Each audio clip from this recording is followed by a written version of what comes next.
खुश होतं आणि सडन ऑफ द हे सगळं होतं, ठीक आहे. पण आयुष्यात पुढे जाण्यासाठी खूप गरजेचं आहे आणि मला तुम्हाला बघून हेच म्हणायचं की तुम्ही ज्या प्रकारे आता उभ्या राहिल्यात आणि ज्या प्रकारे त्या प्रत्येक महिलेला तुम्ही काय सांगाल ज्याच्यावर अशी परिस्थिती, कारण आपण फेमस आहोत किंवा आपण प्रसिद्धीच्या झोकात आहोत म्हणून आपल्यासोबत भरपूर लोक असतात, पण अशी भरपूर महिला असतात गावाकडच्या ठिकाणच्या किंवा कुठेही, जिथे फक्त मुलाचा आधार असतो आणि जेव्हा असं मुलाचं छप्पर निघून जातं किंवा असा आधारस्तंभ निघून जातो, तेव्हा तुम्हाला काय त्या महिलांना सगळ्यांना सांगायचं आहे, कसं एवढंच सावरलं पाहिजे? मी सगळ्या महिलांना सांगेन ज्या अशा एकट्या असतील किंवा त्यांच्या जोडीला कोण मुलगी असेल नाहीतर नवरा असेल काय, पण तुम्ही काळजी करू नका. स्वतःला सावरा आणि काहीतरी कशामध्ये तरी मन रमवा तुम्ही, जेणेकरून आपण त्या मुलाचं स्वप्न काय असेल ते आपण पूर्ण करू.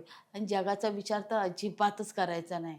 जग आपल्याला पोसायला येत नाही का आपल्याला मदतीचा हात कोण पटकन देत नाही. तर त्यांचा विचार करू नका. जे तुमच्या मनाला वाटते तुम्ही ते करतच राहा आणि पुढे जात राहा. मागे वळून कधीच बघू नका. एवढंच मी बोलेन.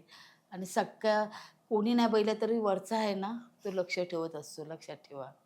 सगळे हिशोब वर होतात. वरती होता. तुला पण म्हणेन की बहीण बहिणीसाठी सगळ्यात जास्त इम्पॉर्टंट कोण असतं तर तो भाऊ असतो. म्हणजे तिच्या लग्नानंतर सुद्धा कधी प्रॉब्लेम झाला तरी सगळ्यात सपोर्टचा खांदा देणारा कोण असतो तर तो भाऊ भाऊ असतो असतो. आणि तो नेहमी म्हणत असतो काही नाही टेन्शन घ्यायचं मी.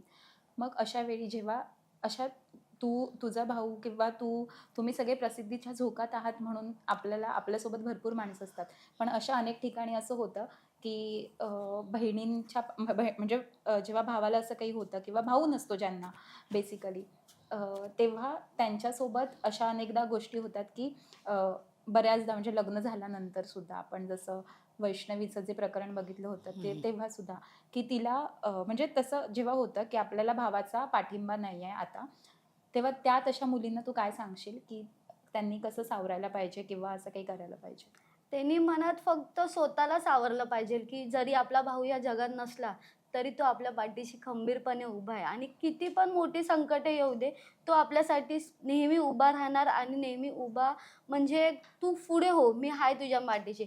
आता कधी-कधी मला पण विचार येतो, की अरे माझा भाऊ नाहीये, तर मी आता काय केलं पाहिजे? तर नंतर तेव्हा परत मम्मीचा चेहरा दिसतो, की अरे मी एकटी पडली तर मी काय करणार?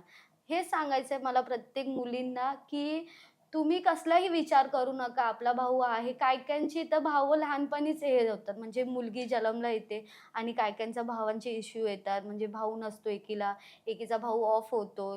त्या मुलींना म्हणजे ठीक आहे, जे लिखित आहे ते आपल्यासोबत होणार. आपण त्याला किती पण काही केलं तरी ते काय करू शकत नाही आणि तुम्ही स्ट्राँग राहावा. तुम्ही तुमची फॅमिलीकडे लक्ष द्या आणि तुम्ही तुमची स्वप्न मोठी करा. ते तुमची स्वप्न मोठी करून तुम्हाला म्हणजे भावाला तो आनंद होणारच आहे. प्रत्येक बहिणीचं म्हणजे एका भावाचं स्वप्न असतं, की माझी बहीण मोठी झाली पाहिजे. माझ्या बहिणीचे सगळे स्वप्न पूर्ण झाली तिचं पाहिजे. लग्न थाटात झालं तिचं हं. लग्न थाटात-माटात झालं पाहिजे आणि माझ्या भावाचं पण तेच होतं, की ठीक आहे मी माझ्या बहिणीचं लग्न मोठ्या थाटामाटात करणार, पण देवाला ते नाही बघितलं.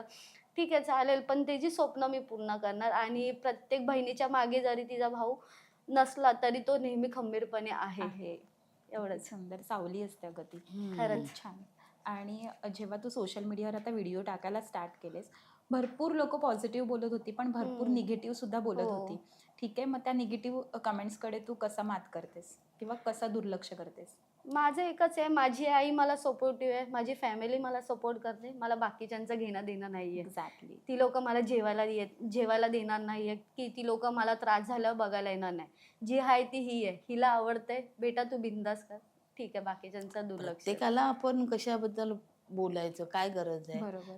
आणि लोकं बांधील नाही ना एक आम्ही साइड चांगली कोणासाठी. पण बोलतात, एक साइड वाईट पण बोलतात. त्या वाईट आपल्याला लोकांकडे काय पाहिजेल दुर्लक्षच आपण करायचं. तेवढंच घेतलं पाहिजे. बाकी काहीच नाही. की कमेंटमध्ये निगेटिव्ह येऊ दे, पॉझिटिव्ह येऊ दे, लक्ष नाही देत. मागे भुंकणारे पण तेवढेच आहेत. आपण पुढे चालतच जायचं. हं. लक्ष नाही द्यायचं आणि एक कोणाकडे. वेळी मला बोलले तर चालतील, पण माझ्या भावाला, माझ्या वडिलांना आणि माझ्या आईवर हात उचलला ना, मी पुढचा मागचा जर फॅमिली असेल तरी पण मी बघत नाही.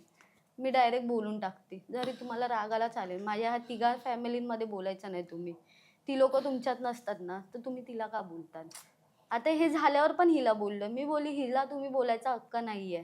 ती माझी आई आहे आणि तुम्ही बोलू नका, की तिने व्हिडिओ स्टार्ट केला, नाही केला. ते आमच्या दोघींचं आहे.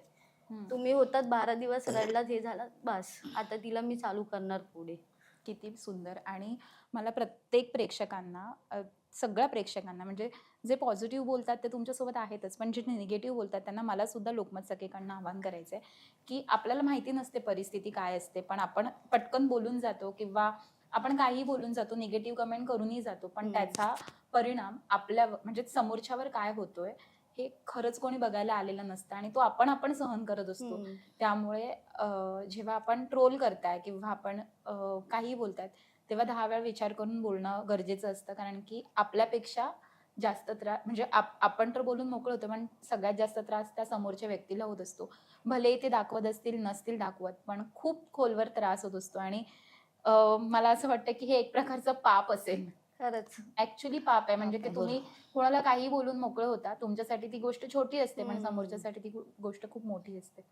एवढंच करा फक्त. मी सगळ्यांना सांगेन, कोणी कमेंट चांगली करून दे, वाईट करून दे, त्या गोष्टीकडे लक्ष ठेवू नका. तुम्ही तुमचं कार्य, कर्म चांगले ठेवत जा. फळाची अपेक्षा करू नका. सर्व काय आहे ना ते रुजू होतं वरती. तर मी एवढंच सांगेल, की कर्म चांगले ठेवा, बस, बाकी काय नाही. किती छान. आणि आम्हाला प्रथमेशचे आणि तुमचे व्हिडिओ बघायची सवय होती. आता आम्हाला तुमच्या दोघांचे व्हिडिओ बघायला आवडतील. नक्कीच लवकरच. आता चालू करणार आहे. मग प्रथमेशचे पण मी टाकल्या होत्या व्हिडिओ. येस. म्हणजे माझ्या मिस्टरांमध्ये 2 पार्टमध्ये दाखवलं हो, होतं. बघितलं. नंतर ते पण त्याच्या पण टाकणार आहे. त्याचं पण मी अकाउंट चालूच ठेवलंय त्याचं फोन बी. आता आमच्या दोघींच्या चालू करणार आहे आता. किती सुंदर. आणि आम्हाला खूप आवडतील तुमचे, आणि नक्की, मला नक्की. माहिती आहे ही जोडी हिट होणार आहे. नक्कीच. सो हिट झाली की आपण पुन्हा एक सक्सेस स्टोरीला भेटूया. नक्की, नक्की. चालेल. आणि थँक्यू, तुम्ही आज वेळ काढून माझ्यासाठी थँक्यू इथे सायली. आलेला सर्व आहात. तुमच्या टीमचे मी आभार मानते. तुझे पण आभार मानते. थँक्यू. बोलवल्याबद्दल खूप छान वाटलं भेटून सर्वांना. So thank you. आलात इथे आणि दोघांनी छान गप्पा मारल्यात. मला माहिती आहे की आज आपल्या ज्या सखी आहेत, लोकमत सखीच्या ज्या आपल्या सगळ्या सखी हा व्हिडिओ बघणार आहेत, त्यांना खूप छान एक इन्स्पायरिंग स्टोरी मिळणार आहे आणि त्याच्यानंतर त्यांना भरपूर पुन्हा पंखांना बळ देऊन बरं. कसं उडायचे ही नवी दिशा सापडणार आहे. त्याच्यामुळे तुम्ही त्याला छान गप्पा मारल्यात, छान नक्की. मनातलं व्यक्त झालात, त्याबद्दल बरोबर. थँक्यू. आज प्रथमेश आपल्याच सोबत नाही, आपण त्याला भावपूर्ण श्रद्धांजली वाहूयात आणि तो जिथे असेल तिथे खुश राहू देत खुश आणि राहू खूप देत. छान राहू देत, याच प्रार्थना देवाकडे करूयात. नक्की, नक्की. तुम्हाला तुमच्या पुढील वाटचालीसाठी खूप खूप मनापासून शुभेच्छा. आणि धन्यवाद, नवीन लवकरच मोठ्या पडद्यावर बघायचं तुम्हाला. नक्की, आणि नक्की. ते बिग बॉस पण मध्ये सुद्धा. ऑल द नक्की, बेस्ट. नक्की. थँक्यू. थँक्यू. थँक्यू.